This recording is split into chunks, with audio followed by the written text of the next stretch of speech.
ele já era paciente anteriormente nosso. Ele tinha feito uma hemorragia digestiva baixa, um sangramento via retal, mais ou menos em outubro, onde nós realizamos uma colonoscopia nele, conseguiu conter o sangramento dele e evitou uma cirurgia na época, pela idade, comorbidades e tudo mais. Ele é um paciente portador de diverticulose, uma doença diverticular dos cólons.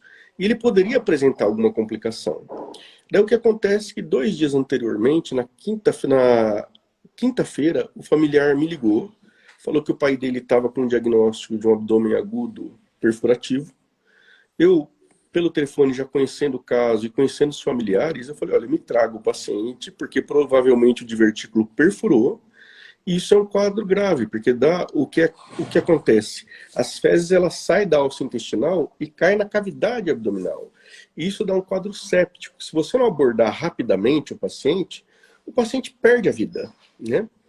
E daí, quando as filhas chegaram para mim, me trouxeram o seu Manuel para mim, eles até falaram, olha, doutor, meu pai estava com muita dor abdominal, um abdômen distendido, com gás entre as alças intestinais, com uma tomografia mostrando isso.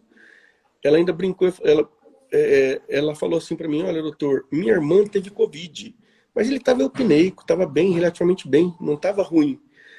Tem algum problema ele ser operado ou a gente pode esperar? Eu falei, olha, se esperar, o seu pai não vai morrer do Covid, ele pode morrer do quadro abdominal, então ele tem que ser abordado. E ainda brinquei, o perigo maior, se ele tiver com Covid, não é ele, é a equipe que vai estar tratando. E nós estamos dispostos a resolver o problema dele. E ficamos atentos com essa situação. A cirurgia transcorreu tudo bem, eu tive que fazer uma ressecção dessa área onde tem o divertículo perfurado. Ressequei essa parte, fechei distalmente o intestino, chama, e coloquei uma bolsinha de colostomia. E lavamos exaustivamente a cavidade para tirar todas aquelas fezes que estavam na cavidade, que dá o que é chamado septicemia. Ele saiu urinando bem, hemodinamicamente estável, com a pressão boa, a diurese boa, não precisou tomar sangue. Bom, foi um sucesso a cirurgia. Fato é que na sexta-feira de manhã ele começou com uma leve falta de ar. Eu peguei, avaliei o paciente, pedi os exames de controle que já haviam sido feitos. O PCR dele vinha caindo lentamente, o leucograma dele estava se mantendo relativamente estável, mostrando um processo infeccioso ainda, mas mantendo boa circulação, diurese e tudo mais. E com essa falta de kits para realização de exames, é um problema, na verdade. Mas nós conseguimos no sábado de manhã esse kit. E foi quando eu comecei também a ficar com uma rinofaringite significativa. Daí conseguimos 2 testes, na verdade. Eu fiz o teste dele, que veio um teste com antígeno, que é retirado, colocado um palitinho dentro do nariz e vai até a rinofaringe, tira onde mais acumula o vírus mesmo, e deu positivo, forte reator nele. E o meu também deu positivo, infelizmente. Inclusive, até agora, até o anestesista que fez parte, coitado, está também contaminado. Mas foi o que eu falei, nós fizemos a nossa parte, estamos gratos a Deus por isso. Eu só quero que Deus agora faça a parte dele e seja feita à vontade. Porque nós tiramos ele de um quadro abdominal extremamente grave. Só que ele começou a evoluir a doença pulmonar consequente do Covid. Ele havia tomado as 3 doses da vacina corretamente, graças a Deus, mas é um paciente idoso, crítico. Então, qual foi a conduta a partir do momento que nós fizemos o diagnóstico dele? Solicitar uma vaga para a Secretaria do Estado, que é feito assim, uma notificação e um pedido de vaga para UTI de um paciente idoso que já estava com um pouquinho de falta de ar, já estava dispneico, na verdade, respiração meio ofegante, que ele poderia cansar e precisar de respirador, ajuda ventilatória, né? Bom, o fato é que foi feito esse pedido há mais ou menos umas 11 horas. Foi à tarde, no final da tarde, umas 18 horas, se eu não me recordo, já veio a liberação para um hospital de referência que está sendo... que tem um contrato com o governo do estado para tratar esse tipo de pacientes. Daí eles cederam para um hospital particular, mas tem esse contrato que é chamado HCC, né? Só que o que é estranho nessa situação toda que já deveria vir a liberação da vaga e vir a autorização do próprio Estado para o transporte do paciente. E o paciente, não sei qual o motivo desse trâmite aí, como acontece esse trâmite, na verdade, não sou eu que julgo isso. A liberação, nós fomos pedindo, eles não tinham liberado aquela coisa toda, quem faz esse trâmite, na verdade, é o funcionário do hospital, que fica na recepção, mais a enfermeira. Eles não conseguiram e sugeriram que pedisse o auxílio do SAMU, que eles estavam com dificuldade, né? Parece que esse o termo que foi. Daí foi ligado para o SAMU, para ver se... Doutor, só um instante. Quem pediu o auxílio do SAMU foi a direção do HCC? Não, quem pediu auxílio do SAMU, porque o HCC vai receber o paciente, na verdade. Como o paciente vai, eu não sei. Mas tem que ter um transporte, e pelas condições do paciente, um transporte que tenha condições ventilatórias do paciente, não só ficar ambuzando, que tenha pelo menos um respirador para que possa transferir ele com segurança se precisar entubar. Embora ele não estava entubado. Ele estava com ventilação, com a máscara de Venturi e saturando 92%. Mas tudo pode acontecer, mesmo que seja 10 metros de distância. Então, a orientação, o que se cabe num caso desse, é que venha uma ambulância, UTI, com um médico totalmente paramentado, com a equipe totalmente preparada para esse transporte. Não é igual, eu digo assim, pegar a ambulância de Poções, coitados, que eles vieram até com boa vontade de lá para cá e transportar um motorista que às vezes não está acostumado e correr risco ele. E eu, por minha vez, eu estou com Covid positivo, parei de trabalhar uma semana, para você ter uma ideia. Estou parado essa semana. Vou seguir as orientações do Ministério da Saúde até o 5º dia, repetir o meu teste de antígeno. Se eu não tiver mais com antígeno, eu vou voltar a trabalhar. Se não, eu vou esperar até o 7º dia, né? Graças a Deus, eu estou pouco sintomático, estou só com uma sensação de uma sinusite grande, discretíssima tosse e a garganta um pouco ruim, mas eu estou bem, ventilando bem, eu estou com os oxímetros do meu lado e ótimo. Então é assim, o que aconteceu? A própria Secretaria de Saúde do Estado sugeriu que pedisse para o SAMU. Eu não sei qual foi o motivo que eles não tinham conseguido. Isso não tenho como afirmar.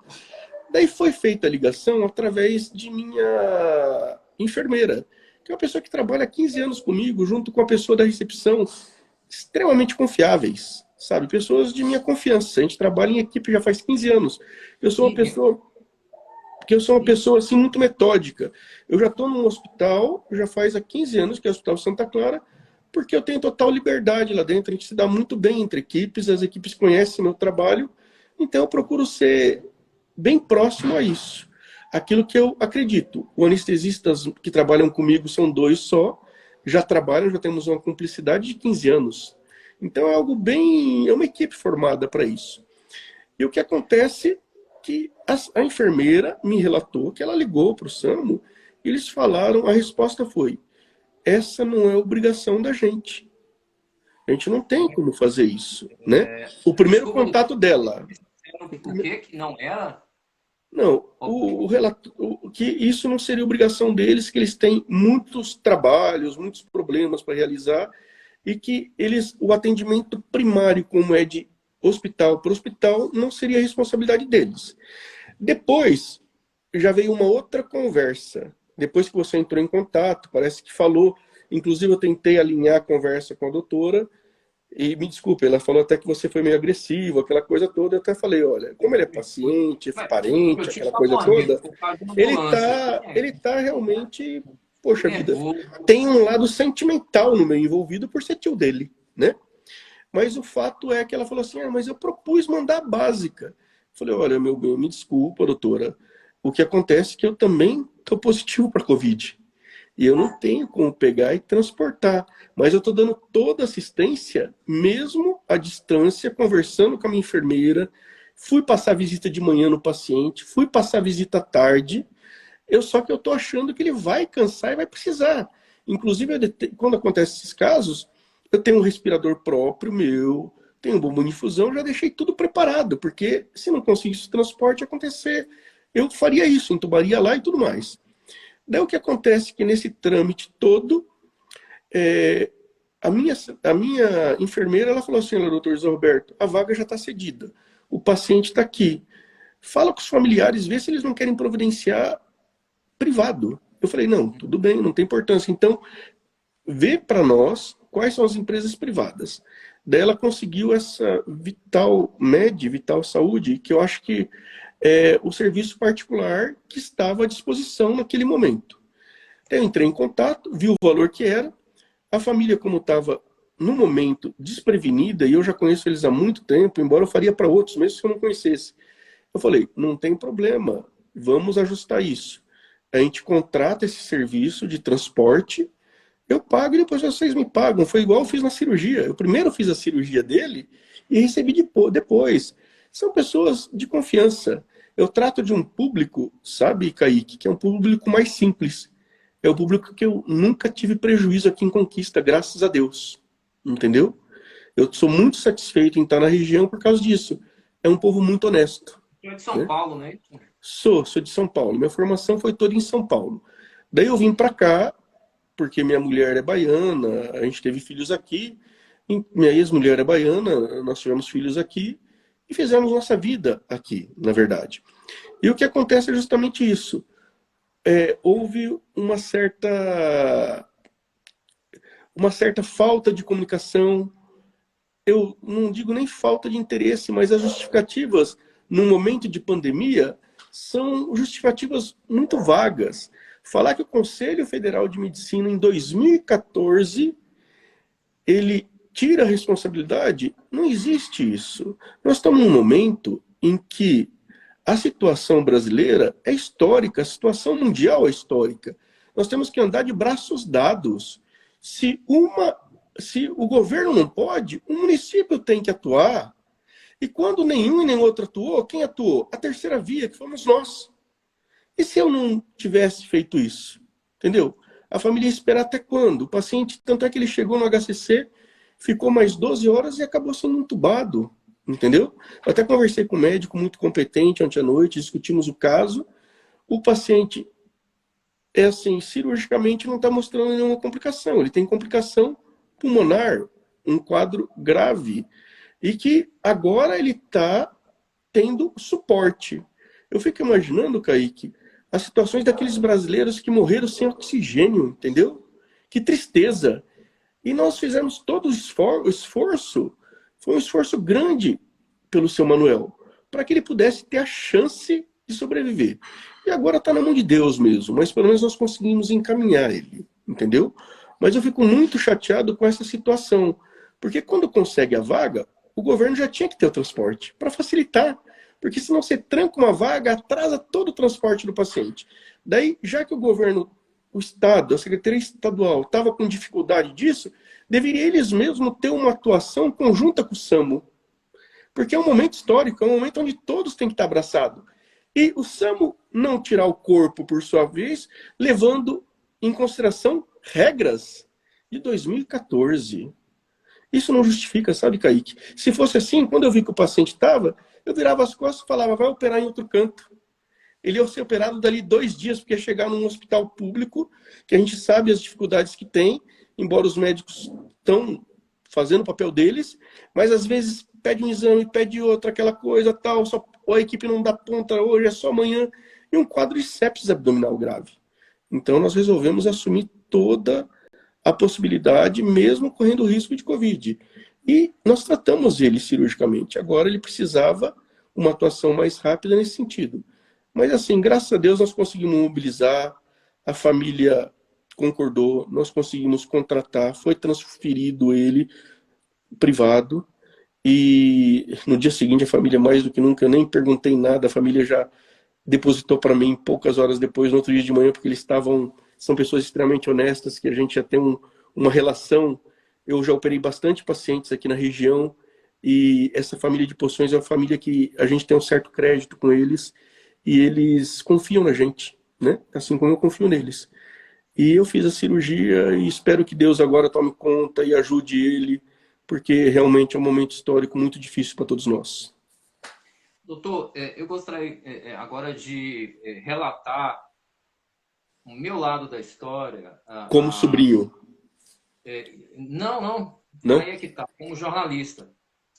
Eu quero relatar o meu lado da história como jornalista antes de Uhum. subir, embora nesse momento as duas coisas se misturam. A parte Lógico. do sobrinho, a parte do sobrinho, pode-se dizer que foi um momento do meu nervosismo, onde Lógico. realmente eu entrei em surto, comecei a gritar no telefone, Uhum. chorei também, gritei, chorei, e depois que ela falou, olha, o senhor baixe o tom de voz comigo, Ah, me foi? Não respeite, sabia.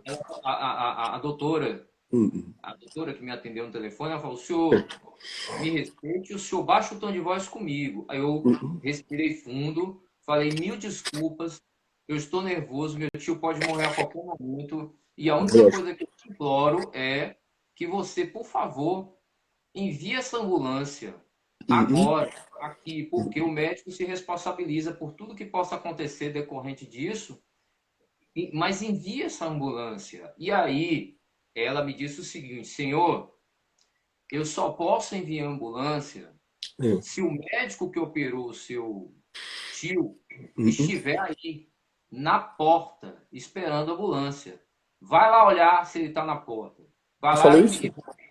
falou assim Sei. como se eu fosse uma criança, um menino. Uhum. Não Vai sei. lá e olhe. Se você chegar e me disser, eu estou botando o dedo aqui, mas não sei se ela estava falando gesticulando. Mas Sei, enfim, ela lógico, falou: se lógico. você Lógico. me ligar novamente e me disser, eu vou confiar em sua palavra, que o doutor que deveria estar aí está de fato para acompanhar o paciente, eu mando a ambulância agora.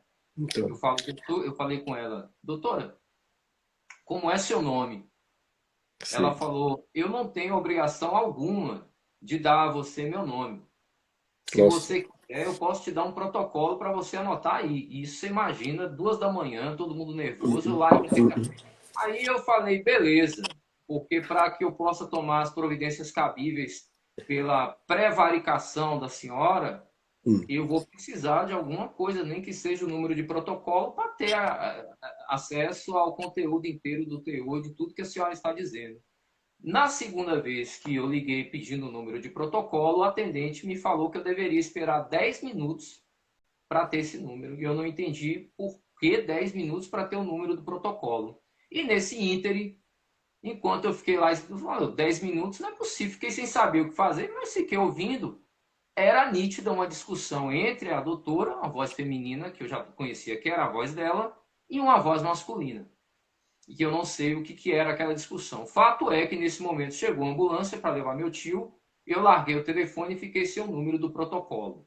Uma coisa que eu queria deixar claro é que, em momento algum, essa senhora que diz que não pode, que eu não tinha o direito de saber o nome dela, mas que posteriormente pessoas ligadas à saúde, inclusive do hospital onde eu sou presta serviço, me disse que o nome dela seria uma doutora Thais, que eu nunca ouvi falar, mas isso aqui agora, neste momento, não vem ao caso, o nome dela, e eu não estou aqui para falar o nome dela, eu estou aqui para falar sobre a atitude dela. Em momento algum, ela falou que existiam outras prioridades. O que ela alegou é que o médico que operou o meu tio tinha que estar na ambulância. No momento que Certo. eu falei que isso era impossível, eu disse: a senhora é médica, não poderia vir? Ou não tem um médico que a senhora pode conseguir aí para vir? Ela não me respondeu. Eu perguntei 3 vezes: está faltando médico? Ela falou: senhor, vai dar providência para o médico do seu tio acompanhar ele. Eu perguntei pela segunda vez: doutora, está faltando médico aí? Ela falou: senhor, vá providenciar o médico do seu tio. E na terceira vez que eu perguntei, doutor, aí eu gritei: eu quero saber, tá faltando médico, sim ou não? Aí ela passou a ligação para o atendente que falou: senhor Carlos, por favor, vá atrás do médico do seu tio e aí sim a gente envia a ambulância. Essa foi minha última conversa com esse pessoal. Eu liguei para a vereadora Márcia Viviane, que Uhum. é uma das componentes do Conselho de Saúde da Câmara de Vereadores, às 2 horas da manhã. Doutora Márcia não conseguiu falar com o supervisor dessa senhora, dessa médica, e, posteriormente, no dia de hoje, o vereador Chico Estrela, líder do governo da prefeita Sheila Lemos, que também é do Conselho de Saúde da Câmara de Vereadores, também tentou falar com o superior a essa senhora, que me passou o nome dele, não sei se é Sérgio ou Sandro, e esse doutor também não atendeu. E uma notícia que eu tenho a dar a quem está assistindo aqui, que a vereadora Márcia Viviane, que é presidente da Câmara, que é presidente do Conselho de Saúde da Câmara de Vereadores, me informou que oficialmente está sendo instaurada uma investigação com o Conselho de Saúde da Câmara de Vereadores de Vitória da Conquista para apurar as reais responsabilidades nesse caso de omissão de socorro, que no final nem o governo do estado, que realmente tinha obrigação de ceder a ambulância, e nem a prefeitura cedeu, e este médico que está aqui agora nessa live tirou dinheiro do bolso dele e pagou uma empresa que, pasmem os senhores, isso a gente está investigando, mas é uma empresa terceirizada que presta serviço para o governo do estado, que cobrou para transportar um paciente R$ 1.800 de 2 horas da manhã de uma família sem recursos. E eu gostaria, doutor, de aproveitar o ensejo para quem está assistindo e ler a nota que a Secretaria de Saúde de Vitória da Conquista, sob responsabilidade da senhora Ramona Cerqueira, e a Secretaria de Comunicação, com a anuência da prefeita Sheila Lemos, eu quero ler para toda a comunidade a nota que a prefeitura enviou, justificando não ter cedido uma ambulância do SAMU para salvar a vida do meu tio de 81 anos de idade. 2 horas da manhã, você vai ouvir o que a prefeitura tem a dizer. Eu vou ler na íntegra. Secretaria de Comunicação de Vitória da Conquista. Boa tarde, Kaique. Segue a nota sobre o assunto. Nota ao blog do Kaique. A coordenação médica do SAMU 192 esclarece que na madrugada do último domingo 23 foi solicitado o transporte entre hospitais da rede, mas a Unidade de Suporte Avançado, USA, não pôde ser enviada, pois o Serviço Móvel de Urgência e Emergência prioriza atendimentos primários, até uma redundância, não sei, prioriza atendimentos primários e não o transporte de pacientes na rede hospitalar. Ponto. Esse fluxo de atendimento é de responsabilidade da Central Estadual de Regulação, que autoriza os transportes via UTI móvel por meio de prestadoras conveniadas. Essa atribuição do SAMU 192 atende à resolução do Conselho Federal de Medicina número 2110/2014, publicada no Diário Oficial da União. Secretaria de Comunicação da Prefeitura, 24 de janeiro de 2022. Gostaria de pedir ao nosso entrevistado que comentasse essa nota da Prefeitura. Bom, eu vou comentar algumas coisas aí, Kaique, que é assim, né? Em hipótese nenhuma, eu me ausentei de ajudar o seu tio. Pelo contrário, está aqui a situação que hoje eu me encontro. Estou parando essa semana, inclusive, de trabalho, que a gente vive disso, né?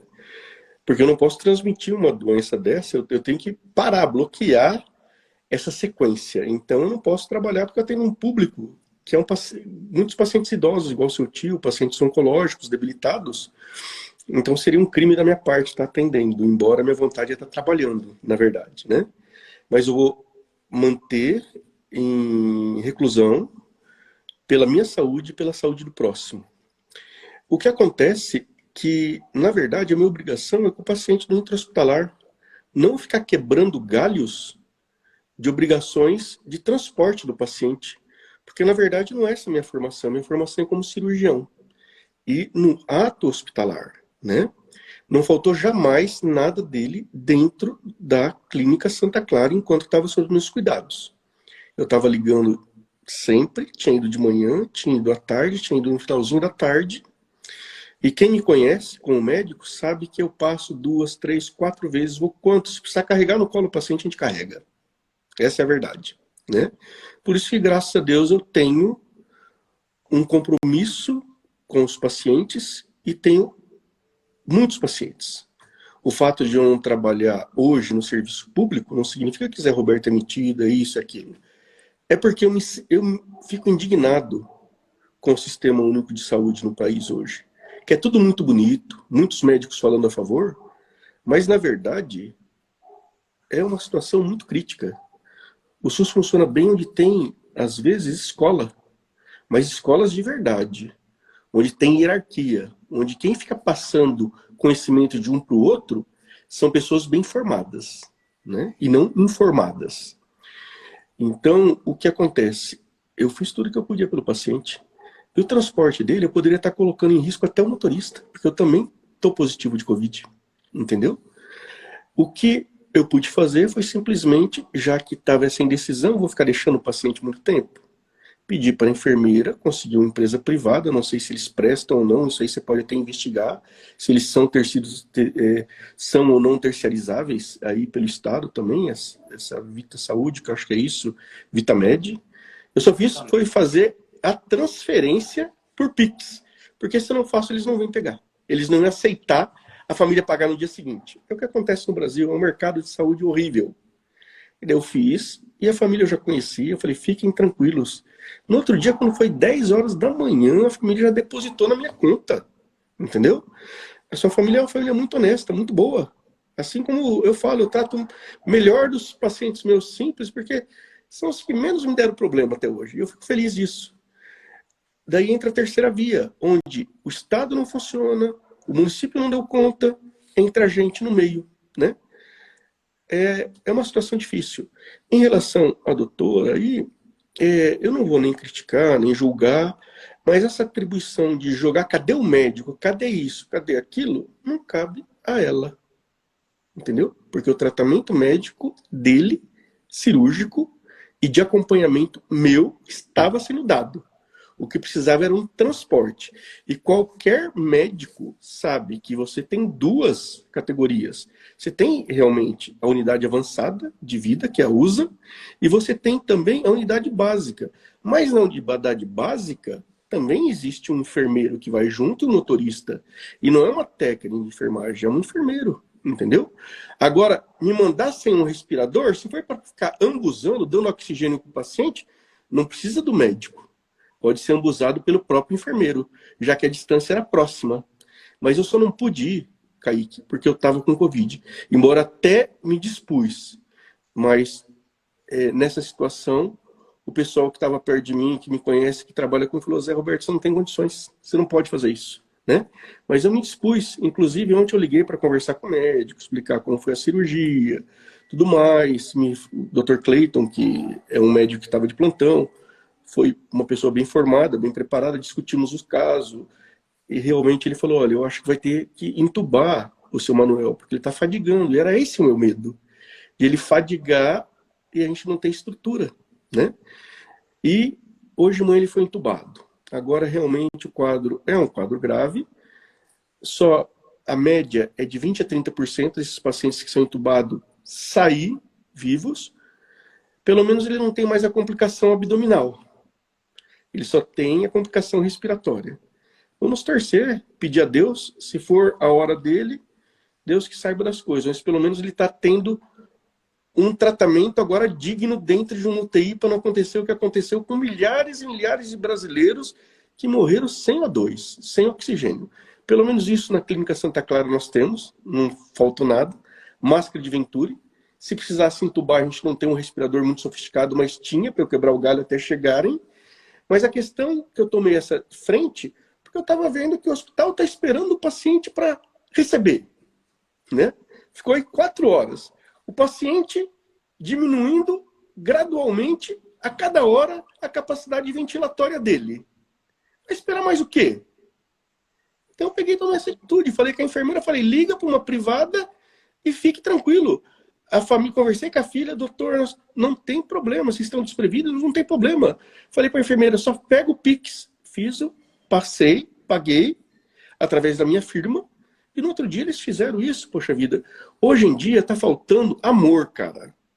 Tá faltando cumplicidade. Se um não pode, o outro tem que tentar ajudar. Esse papo de falar, realmente prioriza. Você usou um termo, prioriza o atendimento primário. Para quem não sabe, atendimento primário é aquele cara que está em casa. Não aquele cara que está já no ambiente hospitalar. Né? Então, prioriza o atendimento primário. Mas não significa que você não pode pegar e ajudar o transporte entre hospitais. Prioriza. Exatamente. Só que isso é de 2014. Nós estamos num momento único da realidade mundial. Essa é a coisa. A doutora, eu não tenho que criticar, não tenho que falar, ela fez o papel dela seguindo as regras dela. Eu acho que se houver algum questionamento, alguma coisa, não é ela só a única, embora eu não estou aqui para julgar nada. Não é ela. Ela estava numa situação, coitada, que é até constrangedora, porque ela está seguindo regras e seguindo ordens. Talvez não sei nem com quem ela estava falando, que você falou que ela estava falando com outro homem e tal, uma outra pessoa, uma voz. Vai saber se é o chefe, quem for tal. E falou, não, engessa isso desse jeito mesmo. Entendeu? Protocolo de Então, 2014. o buraco é mais embaixo. Então, se for para punir, 2014. eu quero que não puna ninguém. Eu só quero que próximos episódios desses, eu gostaria, eu como José Roberto, que próximos episódios desses não acontecesse. Só isso. Mas a gente não quer punição de ninguém. Eu quero que isso, cada um tenha a sua consciência. Essa é a diferença do primeiro mundo e de um país em desenvolvimento. No primeiro mundo, todo mundo sabe a sua responsabilidade, sabe o que deve ser feito, quando precisa das mãos, das mãos. Você vê os tsunamis que aconteceram no Japão, no outro dia estava todo mundo reconstruindo. Você viu a Segunda Grande Guerra, como ficou acabada a Alemanha, eles conseguiram transformar naquilo. Você viu o Japão como conseguiu, é disciplina milenar, entendeu? É humanismo, é pensar no próximo. Isso aí existe exemplos no mundo. Então, assim, nós estamos numa hora difícil. Ela seguiu regras porque tem regras que outros estão passando. Será que não está na hora de a gente rever muitas coisas? De 2014, nós estamos em 2022? É essa a questão, 2014. sabe, Kaique? Mas eu não quero julgar, não quero criticar. Eu até liguei para a doutora, ela me recebeu bem, nós conversamos. Ela estava bem chateada também, porque houve uma discussão aí. E ainda eu falei, olha, ele não é só... Nem sabia que você... Ela falou que foi Kaique, mas eu não sabia nem que você era Kaique Santos. Tinha blog, era jornalista, nada. Por Deus que eu não sabia. Eu falei assim, Kaique é parente, ele está realmente transtornado. Eu peço até que você desculpe essa atitude, mas é uma situação vergonhosa, uma situação de fragilidade da família. É uma situação onde a gente tem que se pôr no lugar dos outros, entendeu? Quando a gente toma uma atitude dessa. E é isso aí, a vida é isso. Eu também, ninguém é santo, né, na vida. A gente também comete erros e estamos aprendendo a cada dia. Eu acho que isso que é importante na vida, a gente tirar proveito das coisas para tentar melhorar e crescer a cada dia, né? Eu acho que essa é a finalidade. Eu já tomei atitudes, às vezes, de deixar paciente em pleno Covid, numa clínica comigo, porque eu tinha respirador, tinha isso, tinha aquilo, e os hospitais lotados não tinham, e acabei perdendo o paciente. Mas eu tentei lutar e dar dignidade para ele, entendeu? E contra tudo. E vieram pessoas e falaram assim, por que você fez isso? Você tem que chamar SAMU, chamar todo e mandar. Falei, mas quando chega num hospital, e se não tiver vaga? Já não é culpa sua. Então, isso é omissão. A gente pegar e virar as costas para as dificuldades. Virar as costas na hora que você precisa tomar atitude. Só que a vida da gente é uma dicotomia. Nem sempre a gente toma a melhor atitude. E nem sempre a melhor atitude é aquela atitude bem vista pela sociedade, né? Mas a gente tem que estar com a consciência tranquila, lutar e continuar lutando. Eu só quero que todo mundo tenha aprendido um pouco com isso. Graças a Deus ele conseguiu ir para lá, não perdeu a vaga dele, né? O paciente está grave, mas nós fizemos de tudo. E estou feliz em saber que pelo menos ele está tendo a chance de estar num respirador, tá com colegas intensivistas, que é uma especialidade, cuidando dele. E fico contente por ter feito a minha parte. E não me arrependo de ter pegado o Covid. Repetiria de novo. Graças a Deus, eu opero toda semana 2, 3, 2, 3, 2, 3. Eu vim pegar só agora, já tomei as 3 doses. Entendeu? Então eu tô chateado pela situação, mas feliz por ter cumprido a missão da gente. Tá bom, Kaique? Doutor, eu já vou liberar o senhor para o senhor descansar, que o senhor precisa de repouso. Eu só queria, Obrigado. só para encerrar, a gente pontuar uma questão. Certo, Kaique.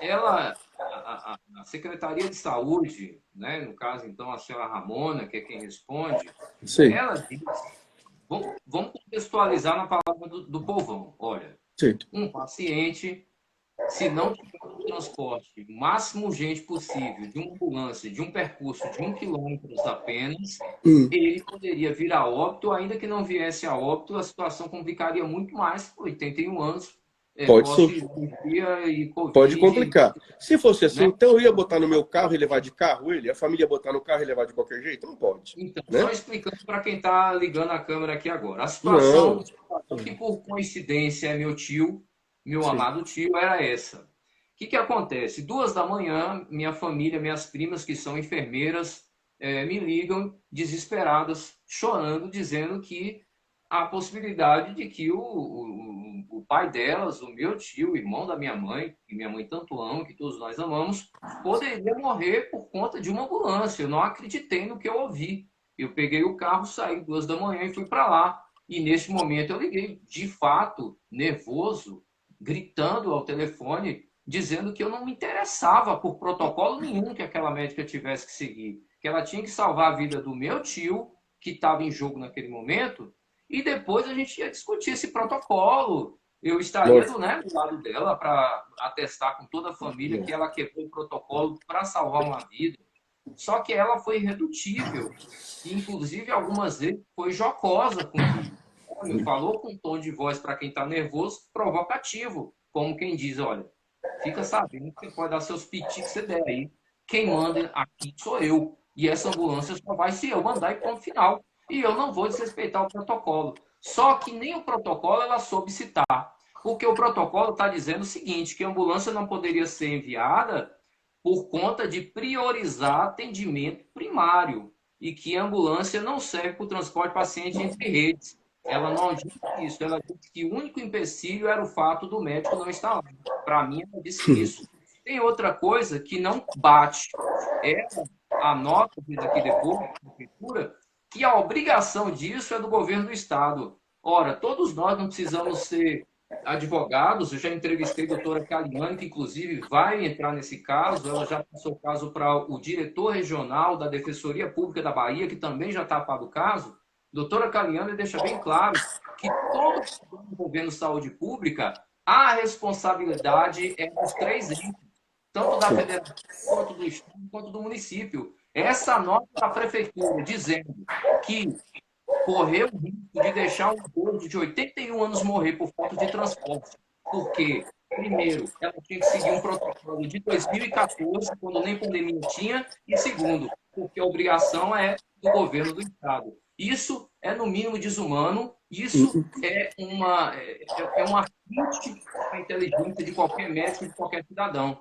Eu não aceito essa resposta, a sociedade não pode aceitar esse tipo de resposta, nós precisamos exigir respeito com a nossa inteligência. Nós Lógico. precisamos, se o culpado é o governo do Estado, que ele apareça e diga por que ele não mandou ambulância. Porque se a gente provar que Vitalmed é terceirizada do governo do Estado e uma empresa que é paga com dinheiro do povo, terceirizada, o povo tem que pagar ainda 1.800 por fora para poder a empresa fazer o transporte, a situação é muito mais grave do que a gente está imaginando. Que agora não é questão de descobrir se é a prefeitura ou o governo do estado quem é o culpado.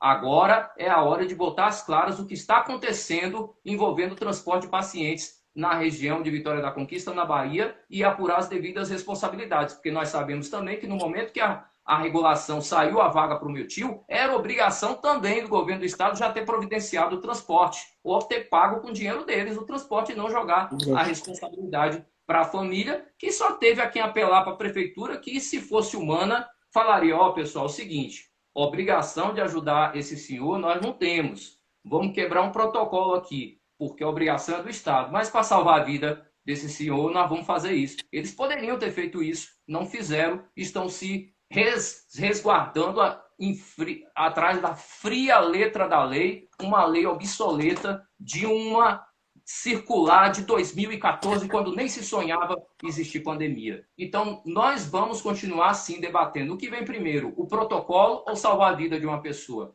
É essa a pergunta que eu quero fazer à senhora Ramona, é essa a pergunta que eu quero fazer à senhora médica, que ficou toda magoadinha porque eu fui grosso. E é essa pergunta que eu quero fazer a todos os médicos de Vitória da Conquista. Qual é o mais importante? Seguir um protocolo ou salvar uma vida, quando é possível salvar uma vida e quebrar o protocolo sem prejudicar outra vida? Porque havia sim ambulâncias sobrando que poderia ter feito o transporte do meu tio. É o que eu tinha para falar. Obrigado por participar e fique à vontade aí para se despedir de quem está ouvindo e falar mais alguma coisa que o senhor queira dizer. Tá. Você vai fazer duas colocações aí que eu acho que a gente tem que ser mais cauteloso, mais lúcido nesse momento, né? A Vitalmed, como qualquer empresa, ela pode, eu não conheço, na verdade, mas ela pode sim prestar um serviço para o Estado e fazer particular. Você pode trabalhar pelo SUS como médico e também fazer cirurgia no seu consultório particular. Isso aí não significa nada, né? Na verdade, tem que ver se a Vitalmed ela foi notificada pelo governo para fazer esse transporte e houve negação dela uma vez que ela é terceirizada. Se aconteceu isso, pelo amor de Deus. Porque daí ela serve para particulares, mas não serve para o governo, né? Isso é uma colocação. Mas eu acho que isso não aconteceu. Eu acho que foi o governo não entrou em contato com os serviços terceirizados dele ou com aqueles terceirizáveis, eles não conseguiram até o momento. Quando isso acontece, não importa quem é quem, tem que dar um jeito. Não pode pôr no carro para levar, não pode levar com uma ambulância de prefeitura, sem enfermeiro, sem nada, com um técnico. Você tem que ter o mínimo estrutura. A unidade básica realmente dá certo. Ela tem uma enfermeira que vai junto, tem um motorista preparado que vai junto, um socorrista. Era próximo, realmente. Essa presença do médico, o que ia fazer? Se não tem respirador, ia ficar soprando o paciente, entendeu? Então ele era inaceitável. Eu acho que teria que ser unidade avançada mesmo para esse paciente, para não colocar ele em risco de forma alguma. Essa é uma colocação, né?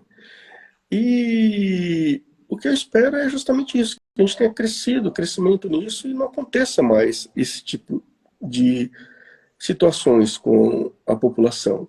Eu acho que existe aí um serviço também onde, igual você falou, tem ambulâncias? Tem. Eu quero saber se naquele momento que foram várias vezes pedido, porque a doutora, ela só faz parte de liberar ou não, mas tem outros médicos que transportam.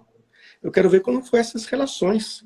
Se ela pediu, isso não deu certo ou não, e se naquele momento que foram pedidos, todas as ambulâncias UTI estavam sendo utilizadas realmente, porque isso aí, quando é solicitado, eles têm lá o número, a ligação certinho, e tem a saída das ambulâncias para as necessidades. Se no momento não tivesse, será que ocupar 4, 5 horas nesse bate, rebate, bate, rebate? Não poderia ter, olha, acabou de chegar a ambulância, eles não tiveram jeito, dá um jeito de levar. Não é o jeitinho brasileiro, é a situação do momento que necessita da gente mais do que nunca, às vezes, dar o jeitinho brasileiro. Ajudar, Para entendeu? salvar uma vida. Salvar, entendeu? E às vezes a gente é subestimado nisso, nessas situações, daí fica esse joga, não joga, um é culpado, outro não é culpado, e não sei o que, e isso, e o médico que está presente, não está presente. Olha, o que eu posso falar é que a gente tem que andar com consciência limpa, consciência tranquila. E essas dores de cotovelo, essas coisas não levam a nada, né? A gente tem que aprender com tudo isso e crescer para que fatos como esse a gente seja mais humano, mais disposto e ajudar uns aos outros, tá bom? Eu agradeço bastante. Eu aceitei sua live, realmente estava descansando, tive até que trocar, colocar uma camisa, que eu estava de camiseta aqui. E espero que eu não tenho muita coisa mais para falar. O meu depoimento foi isso que eu citei para vocês aí. E espero que toda medida traga alguma transformação. Uma transformação para melhora.